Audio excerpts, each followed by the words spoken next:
नमस्कार, मैं रिदम शर्मा। मैं महर। मैं मानसी। हम बी कीपिंग यूनिट के बच्चे। तो आज हम आपको बताएंगे कि कैसे आप घर पर आसानी से खांसी की दवा बना सकते हैं। इसके लिए आपको चाहिए काला नमक, शहद, काले मिर्च, मुलट्ठी और तुलसी और अदरक का रस। तो अब हम आपको बताएंगे कि आपने ये पूरा विधि कैसे करनी है। तो इसके लिए पहले आप अदरक के जूस को इस कटोरी में डालिए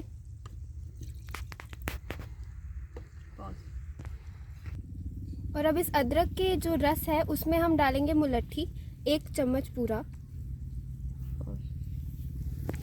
अब हम इसमें आधा चम्मच काले मिर्च का पाउडर डालेंगे और 3 ड्रॉप्स हम इसमें डालेंगे तुलसी एक्सट्रैक्ट।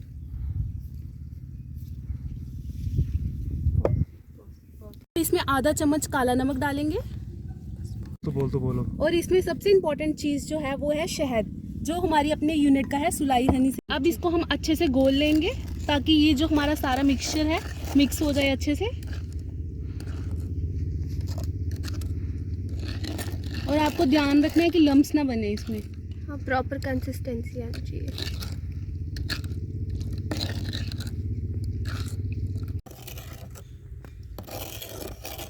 कि हमारा मिक्सचर प्रॉपर्ली मिक्स हो गया है, तो अब हम इसको एयर टाइट कंटेनर में डाल रहे हैं। आप इस कंटेनर में डालकर इसको 3 महीने तक रख सकते हैं, लेकिन कूल और ड्राई कंडीशंस में। एंड पे धन्यवाद। तो ये बहुत ही आसान तरीका है जिससे आप अपने घर में आसानी से सिंपल जो हमारे घर में ही चीज़ें हमें मिल जाती हैं उनको यूज़ करके आप खांसी की दवाई बना सकते हैं। अगर आपको हमारी ये वीडियो पसंद आए तो उसको लाइक करें, शेयर करें और हमारे चैनल को सब्सक्राइब ज़रूर करें। धन्यवाद।